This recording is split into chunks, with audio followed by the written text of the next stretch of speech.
Todo mundo animado. Nós vamos começar a nossa EBD com uma explicação, certo? Então vamos nos entender aqui. Este é o material que nós estávamos esperando, certo? É da mesma publicação, mesma editora, que nós vimos Tiago há alguns meses atrás. E nós ficamos aí esperando pelo CIDER, ou quer dizer, pelo SEDEX. Né? CIDER entrega, né? E aí demorava e complicou o nosso cronograma, como nós tínhamos planejado a nossa EBD. Então, se vocês lembram bem, no primeiro domingo de fevereiro, nós vimos uma introdução a Filipenses, ok? Se você não viu, está a gravação online, você pode verificar lá. E eu fiz aquela introdução baseado em um monte de recursos que eu tenho, de livros, etc., porque eu não tinha isso aqui ainda nas minhas mãos. E aí nós tivemos o domingo do retiro de carnaval, que obviamente estávamos lá. E no domingo seguinte, para você não perder o fio da meada, dia 18, foi domingo passado, nós encerramos as palestras que começamos no domingo de carnaval. Estamos juntos até agora? Esse foi o andamento. Então agora nós estamos retomando Filipenses, certo? Só que, se você está com a sua revista aí, se não, acho que a irmã Lúcia tem lá atrás, já terminou? É quem está esperando retornar, porque foi para os grupos de vida, e o que sobrou lá, o pessoal está devolvendo, tá? Se acabou, não tem problema, a gente vai de novo pedir por CEDER, ou SEDEX, quer dizer. E a primeira lição da nossa revista é, de novo, uma introdução, mas tem aspectos que eu não abordei. Então, nós vamos ter hoje uma aula de, digamos assim, introdução 2, certo? De Filipenses, ok? Só para esclarecer os irmãos ficarem perdidos aí naquilo que nós estamos fazendo, tá bom? Então, vamos orar, porque no final eu tenho uma palavra sobre um outro material que nós vamos usar no futuro, que precisa de maior planejamento, especialmente financeiro da nossa parte. Oremos. Deus querido, obrigado mais uma vez por estarmos aqui num domingo pela manhã, juntos para estudar a Tua Palavra e aprender mais do Senhor. É um momento de edificação, um momento de crescimento, e temos também tido a oportunidade de ser um momento de comunhão e rever os irmãos que muitas vezes não podemos durante a semana, em meio aos nossos afazeres, e obrigado, portanto, por estarmos aqui. Oramos por aqueles que estão trabalhando, que estejas guardando a cada um, por aqueles que estão adoentados ou viajando, só esteja Deus cuidando também dos nossos irmãos. Obrigado, ó Pai, por este dia, conforme fomos lembrados pelo devocional alguns dias atrás, as Tuas misericórdias se renovaram com mais uma manhã. Nós oramos em nome de Jesus. Amém. Muito bem, meus irmãos. Vamos novamente, então, aqui ver alguns aspectos da introdução da carta de Paulo aos Filipenses. Eu quero começar destacando essa frase na nossa introdução, uma frase de um teólogo assim um tanto quanto misterioso, Vincent Chung. É interessante porque o pessoal não sabe se é uma pessoa de verdade, se é um conjunto de teólogos, ou se é alguém que usa um homônimo e tem aversão à foto, porque as pessoas não... Quer dizer, tipo assim, vou convidar o Vincent Chung para uma conferência. Boa sorte, porque não tem contato dele em lugar nenhum. Mas os escritos dele não são em absoluto ruins. Ele diz o seguinte: muito do que hoje é chamado de ensinamento cristão enfatiza o caminho para a paz emocional e conforto físico. Por que essa frase está sendo destacada aqui, meus irmãos? Porque nem de perto esse é o aspecto principal da carta de Paulo aos Filipenses. O camarada está preso, como a gente viu na outra introdução, né? Então já começa em que há um aspecto difícil de se lidar, um aspecto estressante, vamos chamar assim, naquilo que está acontecendo na vida da igreja com o apóstolo. Inclusive, a carta é uma resposta ao contato que a igreja faz com Paulo na prisão em Roma, através de um dos seus membros, o chamado Epafrodito. E Paulo vai dizer, por exemplo, no versículo 29 do capítulo 1, que a nós foi dado o privilégio não apenas de crer em Cristo, mas de reinar com Ele e tudo ir bem na nossa vida. É isso que está lá no versículo? Não, né? A nós foi dado o privilégio não apenas de crer em Cristo, mas de sofrer com Ele. Então, como você bem vê, a carta está na contramão de tudo aquilo que se espera em muito daquilo que está acontecendo na igreja moderna. Então, o comentário dele é muito pertinente, porque o pessoal quer uma solução rápida, de preferência estilo micro-ondas, para os seus problemas. Então, eu não sei se tem alguma coisa a ver, mas olhando ali para os nossos missionários, me vem uma situação. Eu percebo, irmãos, na minha avaliação não tão científica assim, porque eu não fiz, eu estudei estatística e eu sei que é necessário para se ter uma amostragem correta, eu não fiz uma pesquisa exaustiva sobre isso, mas eu tenho percebido uma diminuição no número de jovens, em especial, por exemplo, interessados pelo campo missionário. Será que é uma coincidência? Será que é algo natural? Ou é um efeito disso que ele está dizendo aqui? Do tipo de mensagem que é pregada em muitas igrejas, aonde o conforto, né, e a satisfação muitas vezes é colocado como principal, até mesmo na vida cristã. Fica aí o questionamento, né? Mas que é, para mim, algo real, eu acredito que sim. Muito bem. Então, nós vamos alguns pontos aqui passar bem rapidamente, porque a gente já viu lá na outra vez, então a gente não vai se delongar muito. Mas quais são alguns pontos importantes, irmãos? Quais são os objetivos da nossa lição? Saber o quê? O Evangelho de Cristo. Para você não dormir, você deve ter vindo de uma noite gostosa, né? De sábado para domingo, de dormir e tal, certo? Acho que você não estava dormindo pouco como o pessoal da balada que tem agora perto da minha casa, que fica até altas horas lá, tchuc, sei lá o quê. Então você deve estar aí descansado, mas com aquela preguicinha, né? Então vamos ler juntos essa parte. Quem tem a revista, eu estou nessa parte azul clara, na coluna da esquerda, ok? Achou aí? Então vamos lá. Objetivo, saber o quê? Vamos juntos? O Evangelho de Cristo constrói parceiros para toda a vida, que se tornando semelhantes a Ele, esses parceiros regozijam-se, mesmo no sofrimento, em uma unidade promovida por meio do amor. Eu adoro quando alguém sintetiza ideias. Eu achei perfeita essa frase. Paulo, meus irmãos, tinha na igreja de Filipos cooperadores. Esse é o termo que ele vai usar. E é gostoso, irmãos, quando nós percebemos que há no meio cristão, no meio da igreja, gente que, para usar um linguajar popular, está contigo no abre, que está ali para o que der e vier. Mas não por causa apenas disso aqui, mas principalmente por causa disto aqui. Ok? É claro que havia uma afeição dos filipenses para com Paulo, mas esta afeição originava no relacionamento com Cristo, certo? O primeiro capítulo ele vai falar sobre isso, é que Cristo estava fazendo uma obra na vida deles, que o reflexo, que a evidência, era a cooperação no progresso do Evangelho, certo? Não é nos juntarmos ao redor de uma causa, não é nos juntarmos ao redor de uma visão, isso são coisas humanas, é nos juntarmos ao redor de uma pessoa, e isso sim, promover o envolvimento, o crescimento e o regozijo, né, quando nós estivermos juntos, mesmo debaixo do sofrimento, dentro do corpo de Cristo. Segundo, sentir o quê? Vamos juntos, irmãos?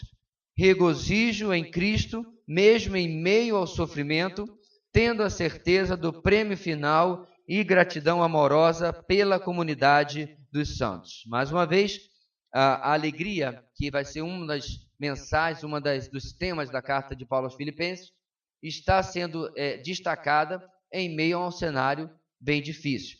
Eu já usei essa ilustração uma vez. Deixa eu lembrar mais uma vez para os irmãos. Quando você vai numa joalheria, e eu aprendi isso com meus pais, que tinham uma loja de semijóias, pratas, etc. Quando você vai numa joalheria, dificilmente, mas quase impossível, que você vai ver as joias colocadas em cima de um fundo claro. Um feltro branco, né, um veludo amarelinho. Não. Porque ouro em cima de amarelinho não dá certo. Você vai ver em cima de preto, um azul bem fechado, né? Um vinho bem bonito. Coisas da minha memória que eu lembrava de ver na loja dos meus. Por quê? Aí eu perguntei, pai, por que você quer lá? Então, papai respondeu, porque destaca a joia. Então, meus irmãos, a alegria, certo? No meio de que está tudo maravilhoso, tudo bem, é ouro no amarelo. Ele continua sendo ouro.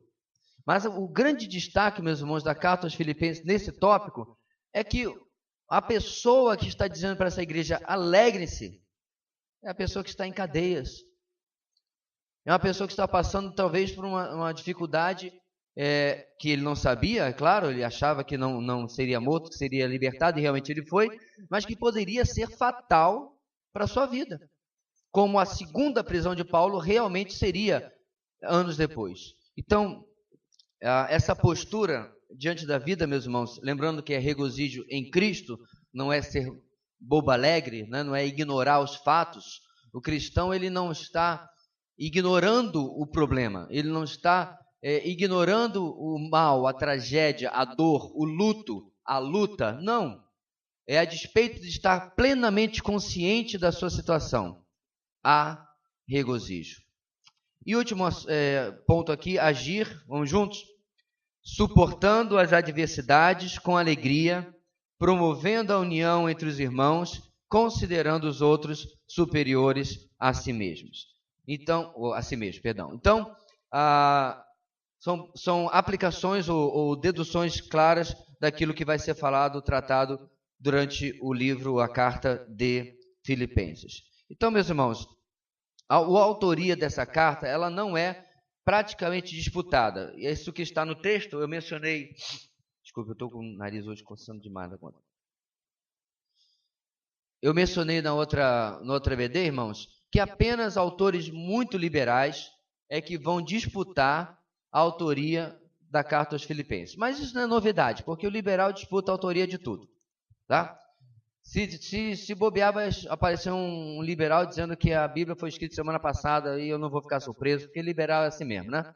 Então, se você não está acostumado com o termo, o liberal não tem nada a ver com o liberalismo da política, ok? Existem 3 usos modernos da palavra liberal.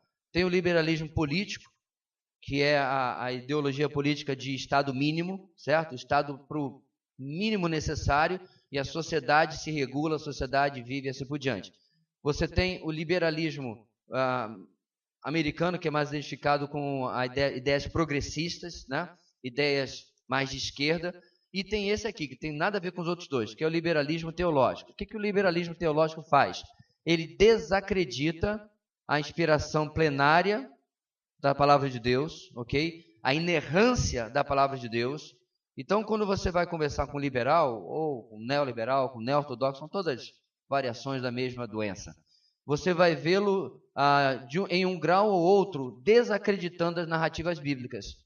E aí ele tem seus argumentos, que, é claro, você vai derrubando um a um, através da lógica e da baixa crítica, que não é ruim, é boa, análise do texto original. Por exemplo, liberal vai dizer que a narrativa de Gênesis capítulo 1, 2 e 3 é uma metáfora e não um fato histórico. Certo? É algo que foi usado para ilustrar a existência do pecado ou do mal no mundo. Só que tem um pequeno problema. Jesus não trata como metáfora, não trata como uma ilustração. Ele cita como um ato ou como um fato que aconteceu em algum ponto da história. Ok? Mas, pastor, por que o liberal pensa nisso? Porque ele é liberal, gente. Você espera o quê de alguém que não acredita na inspiração das Escrituras? Porque se ele acreditar na inspiração das Escrituras, no sobrenatural, ele vai ter que aceitar um monte de coisas na palavra de Deus que ele não quer. Então, quando tem algum milagre, quando tem algum sobrenatural na palavra de Deus, ele sempre vai colocar como algo figurativo, uma ilustração ou qualquer coisa assim. Eu não estou exagerando, irmãos. Há liberais que dizem, inclusive, que a própria ressurreição de Cristo foi nada mais, nada menos que uma forma dos seus discípulos comunicarem, né, que a morte de Cristo não era o fim, mas era o renascimento da mensagem, o renascimento daquilo que eles iriam pregar. E assim vai. Só para você estar ciente, meus irmãos, quando a gente usar esses termos, né, tem gente novo convertido, gente que não está acostumado, sobre o que nós estamos falando. Então, para terminar, apenas esse tipo de criatura disputa a autoria de Paulo aos Filipenses. É praticamente uma unanimidade entre todos os teólogos sérios. E o destinatário dessa carta, como a gente bem sabe, está lá no começo, é a cidade de Filipos, que ele plantou durante a segunda viagem missionária, certo? Ele pretendia ir para a Ásia, mas nesse plano foi frustrado. Ele voltou em direção oposta, indo para Neápolis, o porto de Filipos, que fica distante cerca de 14 quilômetros, exatamente entre o Oriente e o Ocidente. Uma ponte de conexão entre os dois continentes. Isso nós encontramos baseado a partir de Atos 16, 9 a 12. Vamos abrir nossas Bíblias lá? O que acontece em Atos 16, 9 a 12? O que faz Paulo mudar aí a sua trajetória, o seu plano de viagem?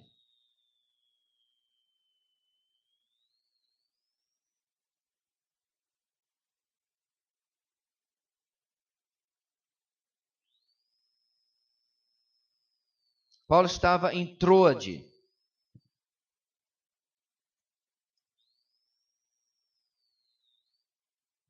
O texto diz: durante a noite, Paulo teve uma visão na qual um homem da Macedônia estava em pé e lhe suplicava: passe a Macedônia e ajude-nos. Depois que Paulo teve essa visão, preparamo-nos. Aqui está na primeira do plural, porque Lucas está incluído, o autor do livro está incluído na viagem. Preparamos-nos imediatamente para partir para a Macedônia, concluindo que Deus nos tinha chamado para lhes pregar o Evangelho.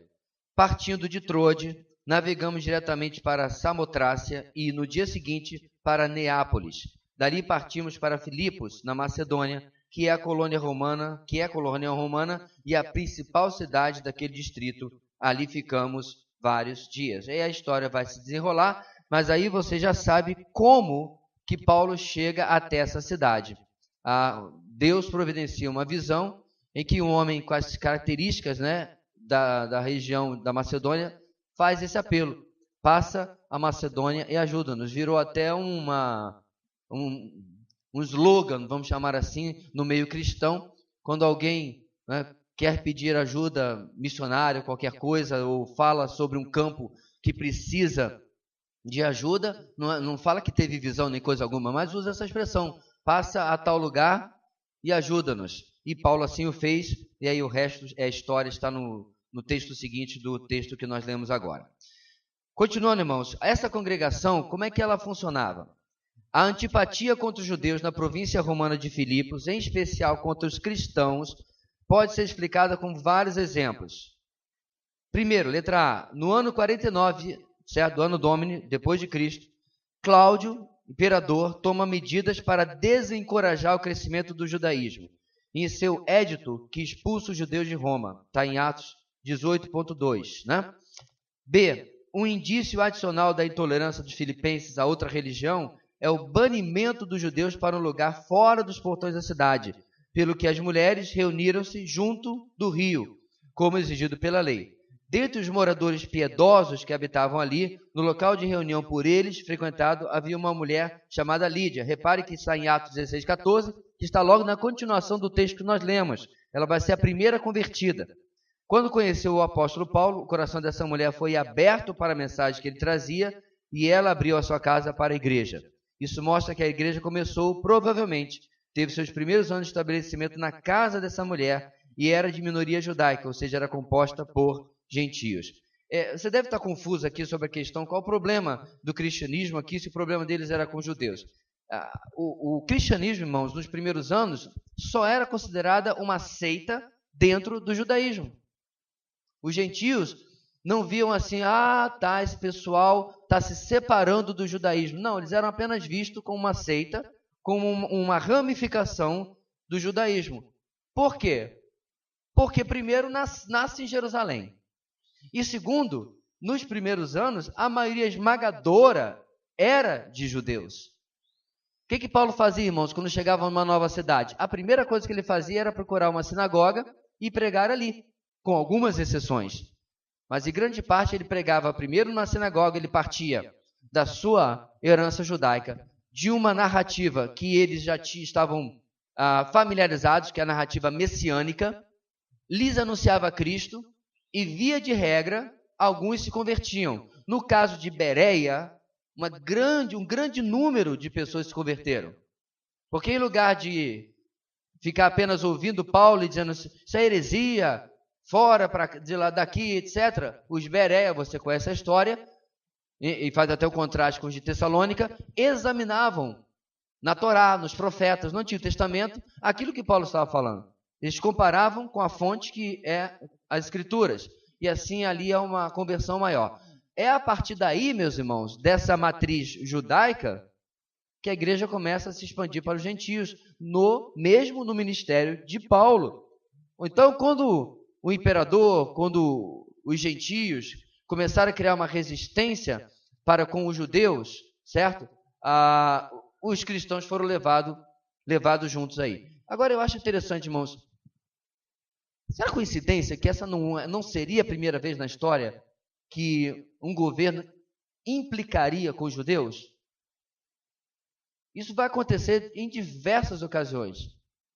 Uma delas, por exemplo, é o fato, nós estávamos vendo no vídeo essa semana passada, eu e minha esposa, que grande parte da economia americana foi feita pelos judeus que não foram benquistos no Brasil, vindo de Portugal e da Espanha, também perseguidos lá, não foram benquistos no Brasil, e aí, procurando outro lugar para estabelecer, era Argentina, depois que eles passaram? Parece Argentina, Uruguai, não sei bem, também não conseguiram ficar lá, e aí foram para, especialmente o Nordeste dos Estados Unidos, onde está Nova York. Adivinha o que eles começam? A Bolsa de Valores. Ou seja, a gente simplesmente jogou fora a galinha dos ovos de ouro. Agora é curioso, por que isso? Eu não vou precisar nem falar da Alemanha na década de 40, onde os judeus começaram a ser perseguidos. Primeiro eles foram desarmados. Preste atenção. Você não tem uma faca de cozinha para se defender? Os nazistas entram na sua loja, acabou, né? Leva tudo. Foi exatamente isso que aconteceu. Por quê? Porque os judeus haviam crescido tanto que já dominavam a maior parte da economia alemã. Então, essa história de pureza racial, você vê que não era exatamente só por causa de pureza, era pureza racial que o Terceiro Reich estava atrás, né? Não era simplesmente porque eles não são arianos. Eles não são arianos, mas eles têm o nosso dinheiro. Essa era uma das grandes motivações da tal da solução final ali. Então você vê, meus irmãos, o que eu estou narrando aqui em Filipos não é a primeira vez. Ou você esqueceu do livro de Esther? Como é que os judeus sobreviveram, meus irmãos, em Esther? Porque o rei, depois que viu que o seu decreto não tinha volta, porque o decreto dos medos e persas não podia ser revogado, ele fez outro decreto, que os judeus fossem possibilitados de se defender. Se defender, irmãos, não é se vestindo de branco soltando pombinha da paz, não, viu? E nem cantando Imagine, porque graças a Deus John Lennon não tinha nascido para estragar o mundo naquela época. Era com arma. E aí o pessoal que achou que ia pegar os judeus de vez, não pegaram. E só você ler o livro de Esther, você vai lembrar. Inclusive, isso é uma festa judaica comemorada até hoje. Alguém lembra qual é? Esqueci o nome da festa. Mas enfim, eu só estou abrindo um parênteses aqui, você vê, meus irmãos, parece algo que se repete, né, ao longo do tempo, né? E vai se repetir novamente na tribulação. Mais uma vez, pela última vez na tribulação, só que dessa vez, grande parte do povo judeu vai ser empurrado rumo a buscar o Messias. Cleiton, você levantou a mão aí?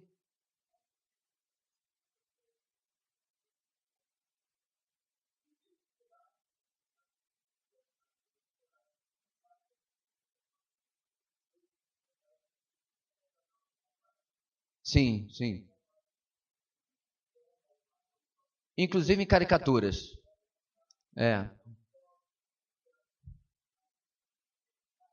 Sim, só para repetir, ele estava mencionando que na literatura né, secular, né, nos dois sentidos, não religiosa, e ao longo dos séculos, o judeu é sempre retratado como o avarento, que quer levar vantagem e tudo mais.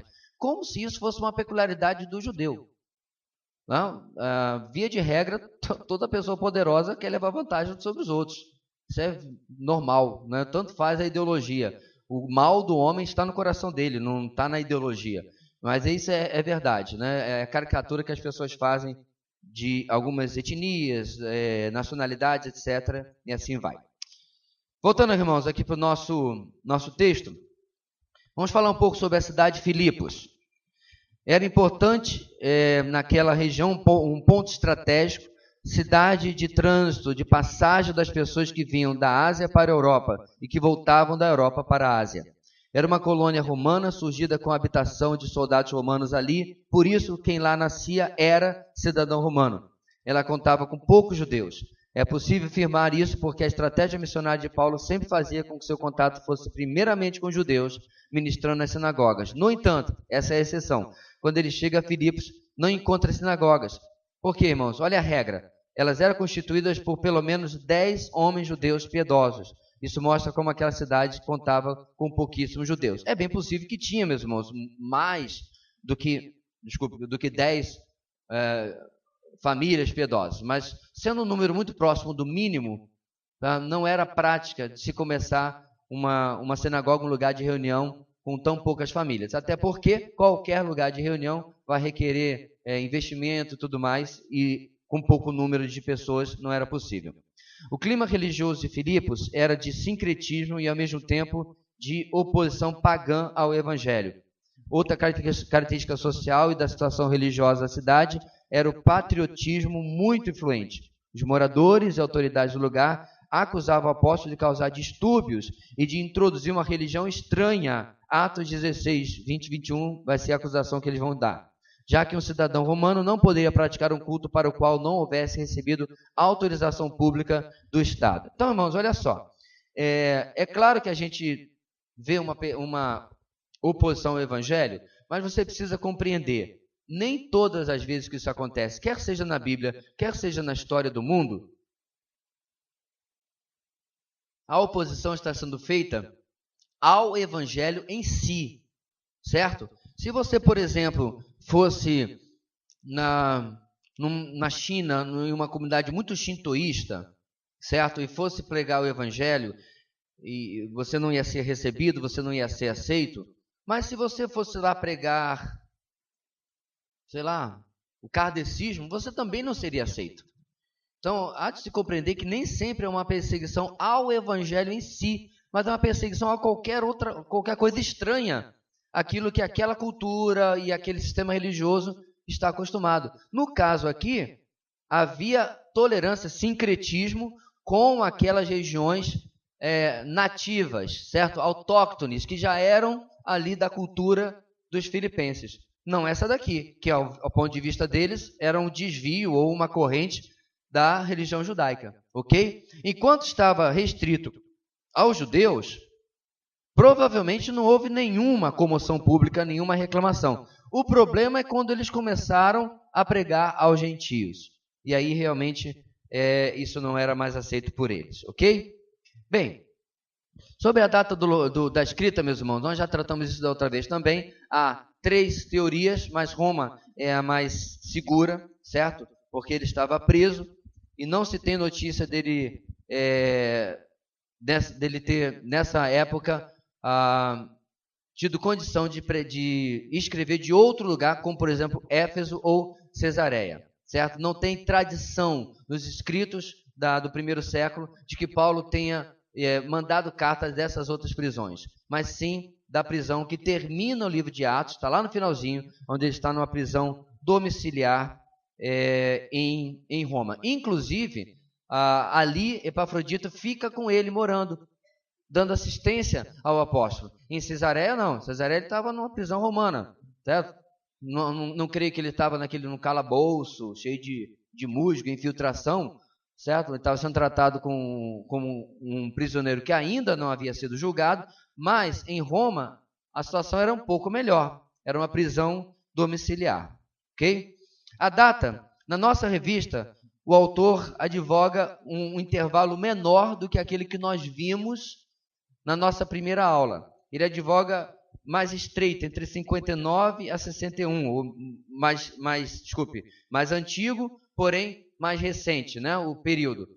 Nós vimos lá que pode-se ter uma outra data que seja entre 60 a 62, mas vamos juntar as duas possibilidades, entre 59 a 62. Você precisa compreender, meus irmãos, que no Novo Testamento, a dificuldade de se fixar as datas tem a ver com diversas situações, como, por exemplo, a carta não se refere necessariamente a um acontecimento histórico. Então, se alguém diz assim, numa carta, eu vim estar com vocês logo depois do terremoto que aconteceu em tal lugar. E aí você verifica nos livros de história que no ano exatamente este aconteceu aquele terremoto. Então você, foi logo depois. Você vai por dedução, certo? Por exemplo, qual foi o ano da queda de Jerusalém? 70, depois de Cristo. Então, se um autor não menciona em absoluto a queda de Jerusalém, que não foi um fato pequeno, muito pelo contrário, foi um fato extremamente significativo, especialmente para um judeu. Mas se ele não menciona, você tem praticamente certeza de que aquela carta foi escrita antes de 70 depois de Cristo, ok? Só para dar um exemplo de como a gente faz essas análises, porque talvez você esteja aí olhando a data que eu estou dizendo, está assim um pouco frustrado. Poxa, pastor, não dá para dar dia, mês e ano, não? Não, irmãos, o selo de postagem foi perdido. Não é como hoje, não tem o mesmo registro, certo? Então era tudo feito de uma maneira completamente diferente, então a gente analisa através do conteúdo da carta, certo? Daquilo que é colocado, algum fato que é mencionado e assim por diante. Agora nós vamos chegar, irmãos, onde eu gostaria de dar maior atenção, que é os propósitos e o tema da carta, comparando inclusive com aquilo que nós já vimos. 4.1. Primeiro objetivo de Paulo, primeiro propósito, agradecer aos filipenses pelo amoroso cuidado. Como nós vimos no resumo que demos da outra vez, irmãos, essa igreja soube que o apóstolo estava preso.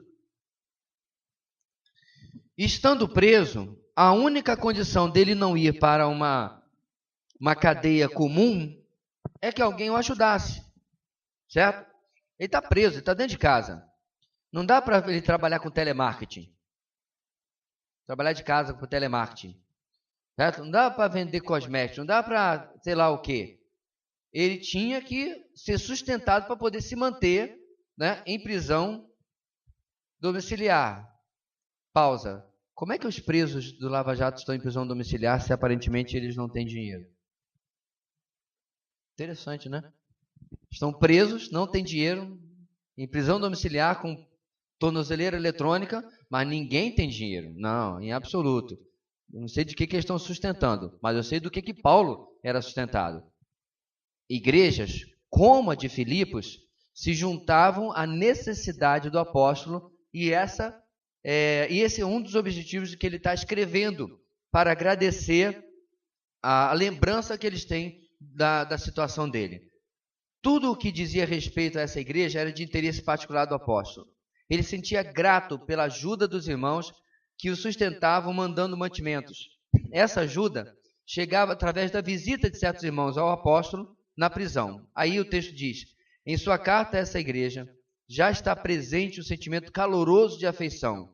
Deles e de nenhuma outra igreja, Paulo escreve, meus irmãos, amados e muito saudosos, minha alegria e coroa, sim, amados. Então havia, meus irmãos, sem dúvida, um tratamento diferenciado do apóstolo com essa igreja. Poxa, pastor, isso não é mostrar certo favoritismo? Meu irmão, você mostra favoritismo todo dia. Isso é humano. Isso não é necessariamente anticristão.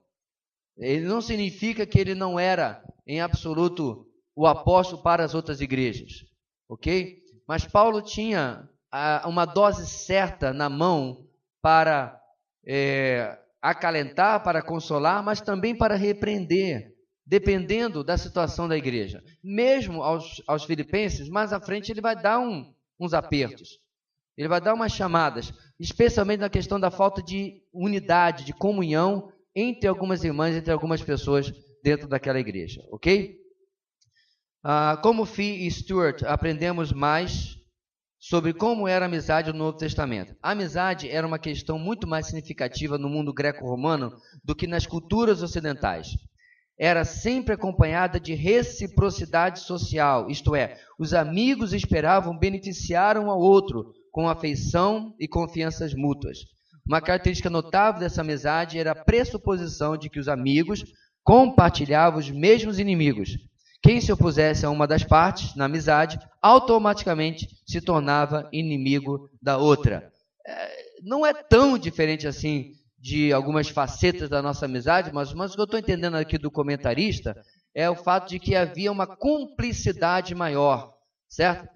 O brasileiro, por exemplo, ele é muito amigo, assim, digamos, no atacado, né? A gente é amigo de todo mundo e tal. E aí, irmão? E aí, patrão? E aí, companheiro? E aí, todo mundo, né? Nunca vi mais gordo, mais magro. Ontem eu...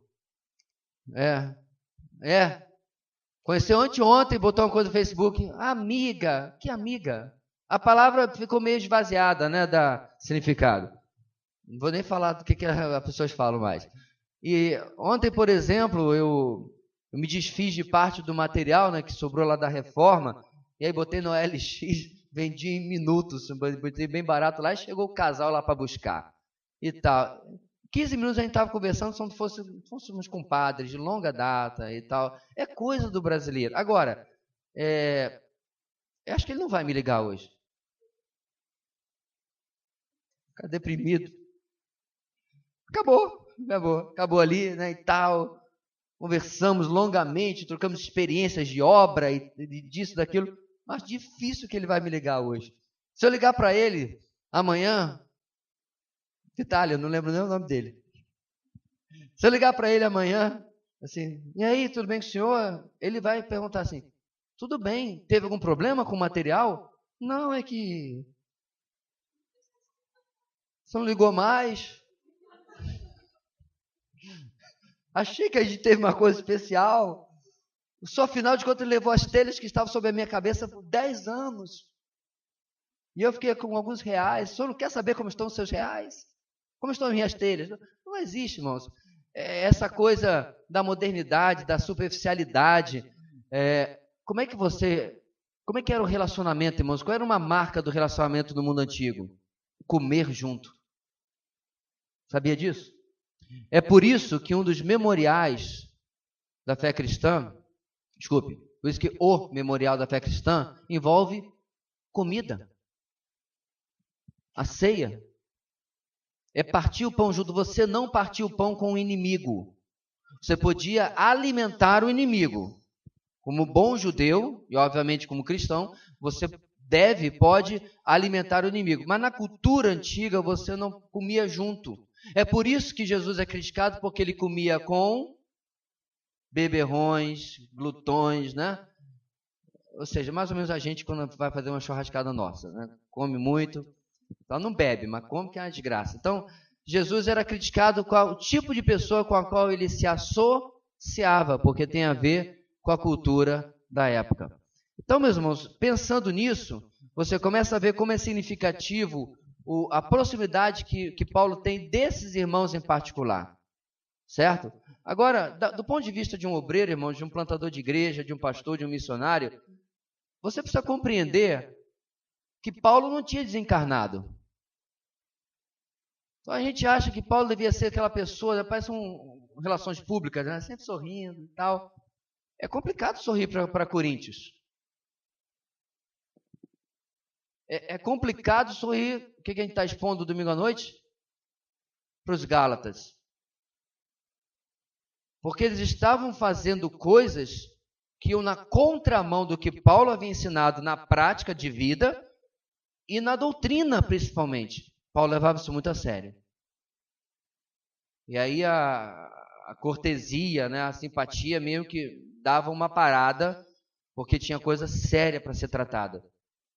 problemas sérios naquelas igrejas, faziam com que o tratamento de Paulo para com eles fosse diferente de como a gente vai ver vai ser com os filipenses. 4.2.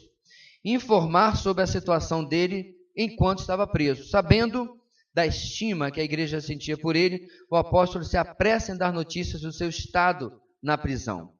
Obviamente, os filipenses ficavam angustiados, sabendo das cadeias de Paulo. Sentiam uma ansiosa solicitude pela situação dele. Eles sabiam que a ausência forçada das atividades evangelísticas e pastorais tinha um alto preço para o apóstolo, mas ele os conforta, tirando o foco das dificuldades que o rodeavam, afirmando que todos os seus problemas estavam debaixo da misericórdia do Senhor para encontrar solução. E mais ainda, Paulo destaca a eles: olha, eu estou preso, mas olha o que está acontecendo, a guarda pretoriana toda está ouvindo do evangelho. A guarda que cuidava na porta da casa que Paulo estava preso, tinha uma escala, obviamente. Então, quando a escala mudava, quem ia, levava o evangelho, e quem voltava, o recebia. Isso nos ensina, meus irmãos, que as nossas desculpas do porquê não estamos pregando o evangelho, não, pastor, é porque o pessoal do meu trabalho é muito difícil. A guarda pretoriana devia estar ansiosa por ouvir o evangelho. Ansiosa. Ai, eu estou na escala lá do Paulo, agora é minha vez. Não. Lembra que nós falamos de que era visto como uma corrente do judaísmo? Paulo, com absoluta certeza, meus irmãos, tinha que criar a possibilidade, a situação para pregar o evangelho. A grande questão, meus irmãos, é que muitas vezes eu quero, praticamente que a pessoa puxe assim: o que é? Então, eu estou na fila para você me falar do evangelho. Já chegou minha senha? Não existe isto. Tal como nós, todo ser humano com o qual você trabalha ou estuda é inimigo do evangelho. Não, ele não está fazendo campanha, militância contra o evangelho. Espiritualmente, ele é inimigo do evangelho. Ele não está ansioso por ouvir o evangelho. Você também não estava. É quando o evangelho começou a fazer sentido pela obra do Espírito, é que o seu coração foi mudado. É por isso que para nós hoje, alguém não querer Cristo, alguém não entender o evangelho é tão difícil de compreender, porque a sua mente não é a mesma que era antes. Não foi lavagem cerebral, não foi programação ou doutrinamento desta igreja, foi transformação espiritual pela regeneração do Espírito Santo. Portanto, quando nós estamos, meus irmãos, debaixo de um terreno dessa maneira, requer estratégia. Seria maravilhoso se Paulo deixasse mais um livrinho. Memórias das minhas experiências evangelísticas. Eu tenho certeza que esse seria um que a gente ia devorar, né? Mas ele não deixou, provavelmente porque o objetivo de Deus não era dar formulinhas evangelísticas, mas criar em nós cada vez mais dependência na nossa tarefa principal, que é pregar o evangelho. 4.3. O propósito também era recomendar Epafrodito e Timóteo. Capítulo 2, depois de mencionar o exemplo de Cristo, talvez por precaução, porque Cristo é au concurso, né? Está lá em cima, mas ainda é o nosso exemplo.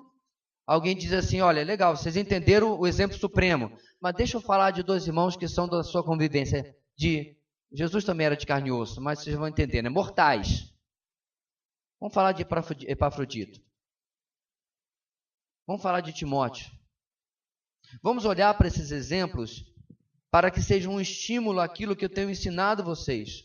Epafrodito, então, inclusive, o autor da revista está lembrando, ele havia adoecido no período que foi atender, cuidar de Paulo. Foi cuidar de Paulo, acabou provavelmente sendo cuidado, porque ficou doente. Então resolve falar desses dois para recomendá-los, para usar como ilustração daquilo que ele estava ilustrando no capítulo 2, que era o quê?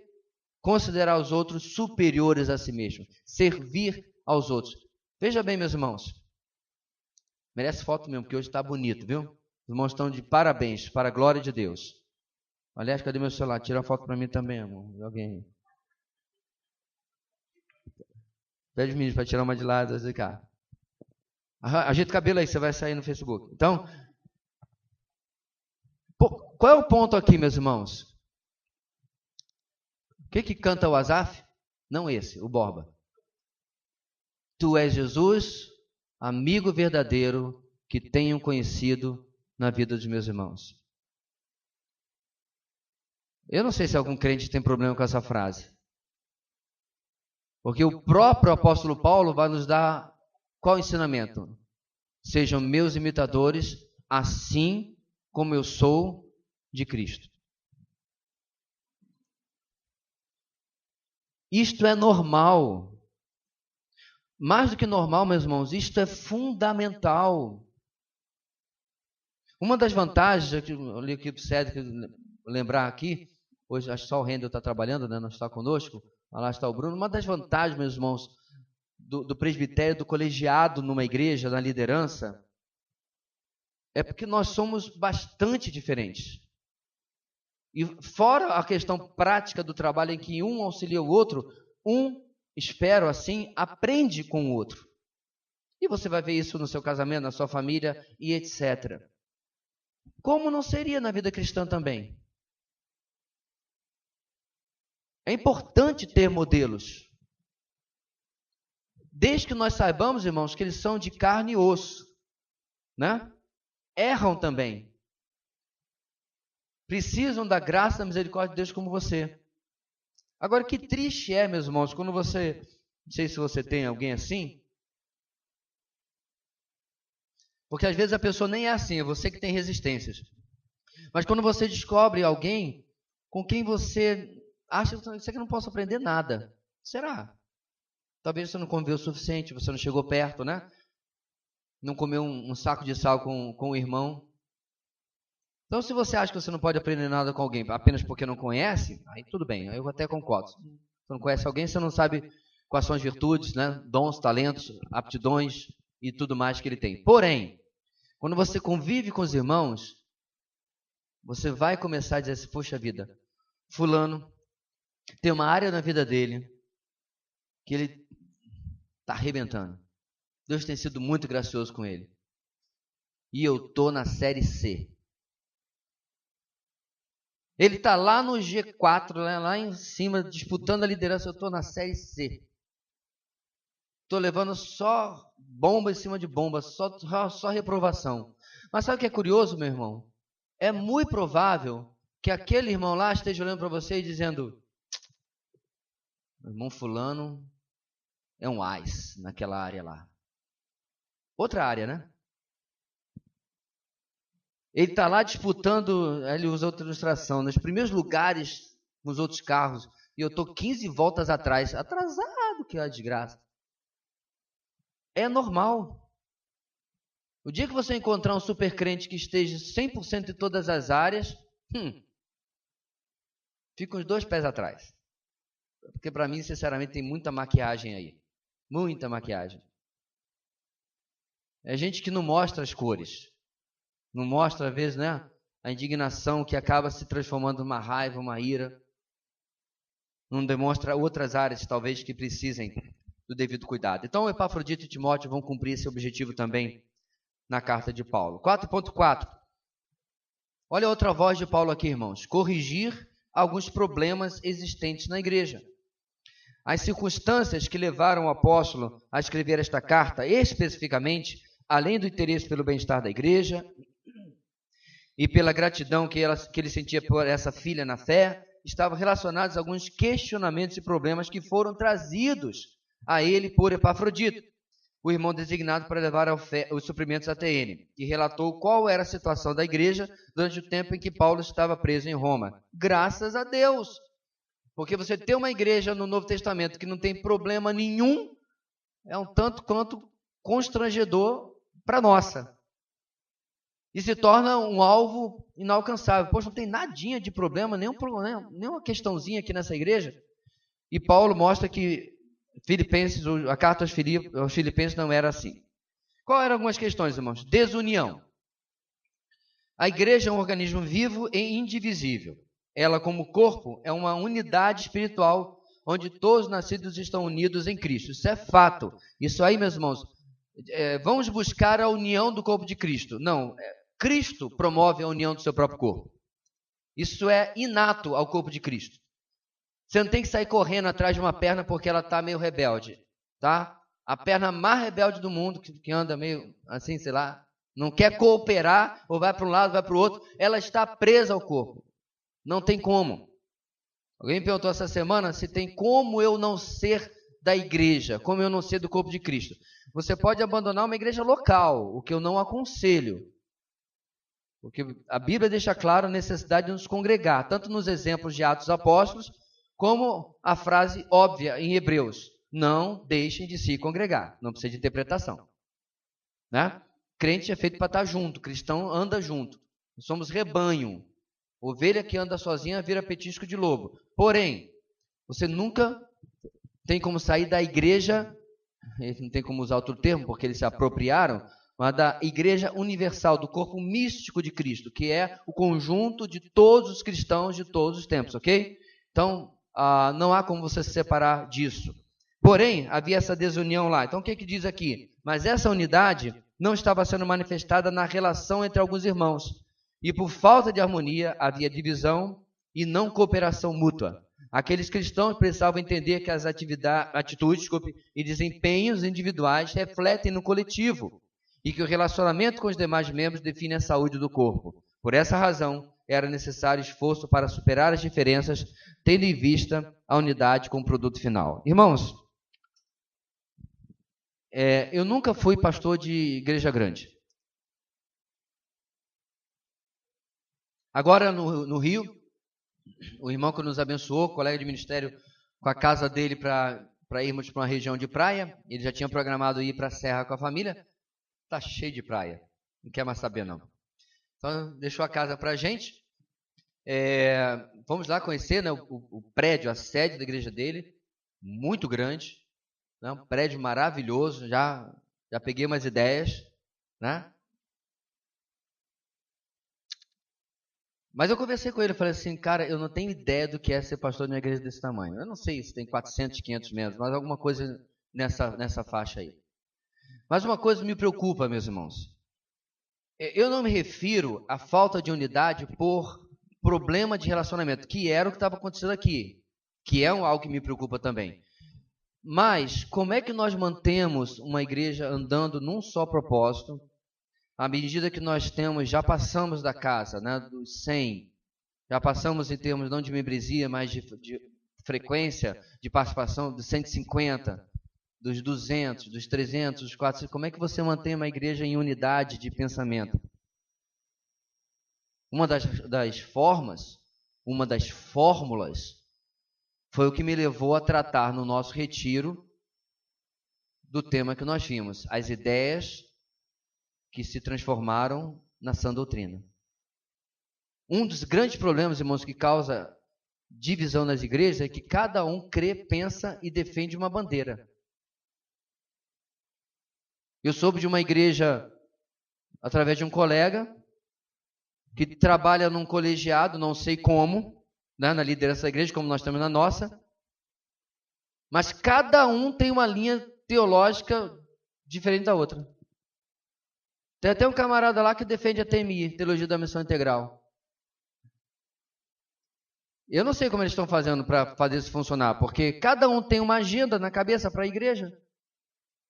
Complicado, né? Cada um quer puxar para um lado. Então, para pegar carona no que está falando aqui, meus irmãos, é por isso que é importantíssimo. Já estão os 2 primeiros vídeos do nosso retiro online já. Quero agradecer novamente ao Kaique pelo desprendimento que ele tem quando nós temos essas maratonas. Passou lá o dia inteiro, fez quase tudo, ainda falta alguns. Porque eu acho importantíssimo. Não deu para o retiro, irmão, está online. Depravação, graça, arrependimento, regeneração, redenção, vai estar tudo lá. Se der o trabalho de gravar, porque quando nós cremos igual, nós começamos a pensar em objetivos práticos iguais. Alguma coisa estava acontecendo com essas irmãs em particular, e talvez com outras partes da igreja, que elas começaram a buscar objetivos diferentes dentro da igreja local. E Paulo está tentando tratar isso daí, e a gente vai ver como que ele trata isso usando exatamente princípio bíblico para isso. Ele não vai falar discursozinho de unidade, né? Estejam juntos, olha aí, né? Não, vai usar princípio bíblico para orientar essas irmãs. Chegando ao final aqui, meus irmãos. Falso ensino. Os cristãos em Filipos precisavam se firmar no ensinamento da graça gratuita e soberana de Deus em Cristo, pois compreendendo esse ensino, sentiriam uma jubilosa segurança e uma incansável energia no serviço do Senhor. Qual era o falso ensino que estava entrando lá? Meus irmãos, incrível, nós estamos na segunda metade do primeiro século e a coisa já começa. São dois extremos. É o legalismo judaizante, nós tratamos isso quando falamos sobre a igreja ou a vida centrada no Evangelho, né? Um ano e alguma coisa atrás, na IBD. São os dois extremos, é o legalismo judaizante e, no outro lado, aquilo que é chamado de antinominismo, certo? O que é isso? Nomos, no grego, significa lei, regra, norma. Ora, se você é anti-nomos, você é contra regras, leis, normas. Ou seja, você sai lá do legalismo e você vai para o outro extremo. Não é mais liberdade cristã, se torna libertinagem cristã. Vamos entender aqui, meus irmãos. Qual é o ponto de equilíbrio do cristianismo? É a graça de Deus. Nós vimos isso sobejadamente no retiro. Tá? Agora, olha que interessante. Mesmo dentro da graça de Deus, a liberdade cristã que eu tenho, tem uma série de situações onde ela é diminuída. Por exemplo, quando eu estou tratando com um irmão mais fraco na fé, o que Paulo nos orienta? Abra mão da sua liberdade por amor ao seu irmão. Se não é uma questão fundamental, você vai insistir nisso para quê? Só para dizer, olha, eu fiz porque eu sou livre e tal. Compreenda que o irmão tem uma compreensão limitada. Trabalhe com ele, caminhe com ele. Limite a sua compreensão, a sua liberdade. Por exemplo, estava em Teresópolis há 20 e tantos anos atrás, e aí estava andando lá com um irmão em Cristo, parente e tal, e aí eu vi uma mesa de bilhar, uma mesa de sinuca. Aí eu falei para ele, e aí, topa um joguinho? Aí ele olhou para mim, não, irmão. Eu já me preparei. Não pode. Qual é o problema dele, irmãos? Lá na cidade, isso eu não sei se ainda é hoje, mas 25, 30 anos atrás, quase toda a mesa de sinuca da cidade está dentro de um boteco. Então, a cultura da cidade associou, né, um joguinho. Gente, é bater com o pedaço de pau numa bola feita de, sei lá de que é a bola feita, lá de poliuretano, sei lá. É só isso. Associou com bebida, com bebedice, com o pessoal que fica lá, né? Garçom, nessa mesa de bar. Eu não ia beber nada não, nem a Coca-Cola, mas muito menos Coca-Cola. Mas entendeu? Aí eu falei, não, tá bom, meu irmão. Desculpa aí, não tem problema não. Bora fazer outra coisa. Para que eu vou insistir no negócio? Isso se chama, irmão, eu não preciso esfregar minha liberdade cristã na cara de alguém. Certo? Eu não quero estender aqui porque a gente vai tratar isso depois, mas o equilíbrio aqui, meus irmãos, acaba quando você vai para o legalismo do judaizante, certo? Que não precisa ser judaizante. Hoje em dia o legalismo não é nem judaizante, mas existe. Tá? Não pode fazer isso, não pode fazer aquilo, não pode assistir televisão, né? Não pode jogar bola. Jesus era contra a bola, porque o juiz era iníquo, ele mandou lançar as redes e o campo é o mundo. Hã? Sentar na grama também? Então não dá para jogar. Então as pessoas inventam coisas e começam a botar regras na vida espiritual dos outros, tá? Ah, pastor, então não tem regra? Bora para o outro lado. Eu comentava, fui levar uma palavra numa formatura, e a formatura, ou a cerimônia, está dentro de uma igreja católica. Só tirou foto, tiraram onda, né? Com eu lá, com o santinho lá atrás, tem volta. Mas eu fui lá, preguei o evangelho, fiz tudo que tinha que fazer, mas uma coisa me surpreendeu. Eu estava com o irmão lá e algumas das parentes e até das formandas não sabem se vestir para ir na igreja dos outros. Pouco importa se você não é cristão, não é católico, não está nem aí. Microvestido não combina com o ambiente religioso. Na verdade, na minha opinião, não combina com ambiente nenhum. Eu estava conversando com o irmão Mário e com a esposa dele, a irmã Vilma, e eles falando assim, lamentável, a falta de, como nós mais antigos falamos, falta de semancol. Agora o que eu acho interessante, meus irmãos, é que tem crente que pensa a mesma coisa, por causa do quê? Da libertinagem cristã. Eu sou livre para fazer qualquer coisa que eu quiser. Não, meu irmão, me perdoe, mas você não é. Isso não é o que significa liberdade cristã. Não é isso que significa quando o filho os libertar verdadeiramente serem livres. Não, não é. Aí você vai, por exemplo, num culto de uma igreja mais formal, mais tradicional, né? Aí começa a cantar uma música, você... Porque lá na igreja que você frequentava, você ficava pulando que nem uma pipoca dentro da... Não. Você provavelmente está ferindo uma série de pensamentos e códigos daquela igreja, daqueles irmãos. Que não estão acostumados com só pulando que nem pipoca. Entende? É a sua liberdade cristã que você limita por amor àqueles irmãos. Pastor, então quer dizer que não há problema ficar pulando que nem pipoca? Meu irmão, bata a cabeça no teto. Esteja apenas no ambiente certo. Há uma diferença entre aquilo que a liberdade que você tem no congregacional e a liberdade que você tem no individual. Uma vez eu estava num culto, você vê, vamos para o outro lado do exemplo, estava num culto, né? E estávamos orando e tal. E aí começamos a cantar um cântico, a irmã se ajoelhou no chão. Irmãos, ela quase urrava chorando. Quando ela começou a chorar, eu falei assim, tá quebrantada, que benção, né? Mas dali a uns 30 segundos, quase que eu tocava assim, irmã, vai chorar no banheiro, por favor.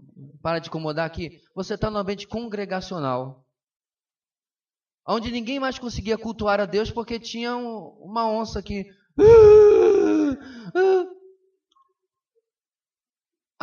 eu estava lá como convidado, mas porque eu ia tocar, mas até o pessoal pentecostal estava incomodado com a irmãzinha e foi lá ampará-la e levá-la. Tal. Agora, irmãos, eu já fiz cada espetáculo, eu sozinho com Deus. Cada espetáculo que eu não gostaria que você visse. De levantar e o chão está parecendo ali o Rio Jordão. Eu estou sendo claro, irmãos, o que significa a diferença entre você proibir determinadas coisas. A diferença entre você dizer que você pode fazer qualquer coisa. É a diferença de você ter o mínimo bom senso que a graça de Deus lhe dá em qualquer e toda área da sua vida, quer seja adoração pública, quer seja os seus hábitos pessoais. Você tem que perceber. E desses dois extremos estavam acontecendo na mesma igreja, em Filipos. Provavelmente por influências diferentes ali naquele corpo. Para terminar, meus irmãos, a animosidade contra os cristãos não é barreira para o estabelecimento da igreja de Cristo, muito menos para sua perfeita continuidade. Paulo escreve de Roma para uma congregação a quilômetros de distância, mas sua comunhão com a igreja era tão intensa que mesmo estando fisicamente ausente, espiritualmente, sentia-se próximo a ela. Essa proximidade se expressava em gratidão, preocupação e cuidado com eles, principalmente em relação à comunhão e à doutrinação corretas. O anúncio do Evangelho faz com que, em Cristo, os cristãos vivam uma harmonia real e gratificante. Como resultado, o cuidado mútuo na igreja não diminui apesar das circunstâncias desfavoráveis, e ela se mantém unida e fortalecida contra as investidas. Eu quero destacar essas duas palavras, como resultado. Não apenas, meus irmãos, aos filipenses, mas em toda carta de Paulo, eu quero sempre desafiar você a compreender o seguinte. Quando você chega na dobradiça do livro, para emprestar a expressão que eu aprendi com Davi Merck, 20 e tantos anos atrás, quando você encontra a dobradiça do livro, Paulo passa da doutrina para a prática. Pastor, mas a vida cristã é muito melhor a parte prática, né? Não existe sem doutrina. Não existe. O melhor comportamento humano, se é feito apenas pela iniciativa humana, não dá glória a Deus. Certo? Há uma diferença, meu irmão, em você deixar de ter um hábito de mentira porque foi moldado pelo Espírito, do que você apenas aprendeu com papai e mamãe. Não é ruim aprender com papai e mamãe, é ótimo. Tá? Mas o que eu estou destacando aqui, meus irmãos, são os comportamentos cristãos que vêm de uma compreensão do que vem, no caso de Paulo, antes em suas cartas. Ele instrui a doutrina, isso embasa a forma como você vive. O que você crê define como você vive. Por isso que 10 passos para tal e tal coisa não é ensinamento cristão. Você podia tirar tudo de cristianismo daquela lição e as coisas se manteriam. Porque nós não estamos aqui para aprender padrão de comportamento. Nós estamos aqui para aprender sobre Cristo, sobre sua vida, sobre a essência do cristianismo. E isso é que transforma a nossa forma de agir, de viver, de tratar o próximo, de tratar todas as questões na nossa vida. Então, durante, irmãos, as próximas semanas, os irmãos vão ver com os professores como que Paulo vai tratar todas essas questões na carta aos Filipenses, ok? Hoje, você não tinha revista, a maioria, né, recebeu muito em cima da hora aí, então a gente deu uma caminhada mais na revista, mas eu peço com bastante ênfase, não deixe de ler a lição, estudar, melhor dizendo, a lição durante a semana. Chegue preparado, certo? Chegue já afiado, inclusive, talvez até já com as suas perguntas, né? No final aqui da lição, você tem um lugar para anotações, certo? Eu recomendo uma caneta Bic, que eu vou escrever com uma caneta mais hidro e ela borra tudinho. Então, aqui você pode escrever as suas perguntas durante a semana e no domingo, depois da lição, a gente vai encaixar sempre um espacinho para perguntas e respostas. Amém, meus irmãos? Amém? Então, nós vamos orar agora e depois eu quero só um tempinho com os irmãos para falar sobre um outro assunto, também da nossa EBD, mas mais para o futuro. Vamos fechar nossos olhos.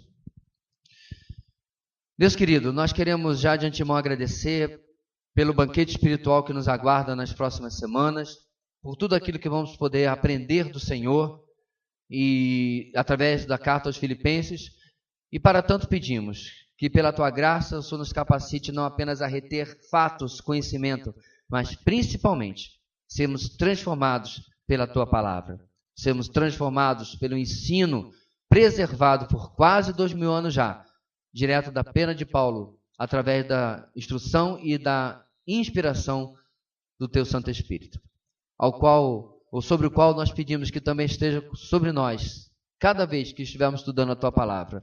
É o que oramos em nome de Jesus. Amém.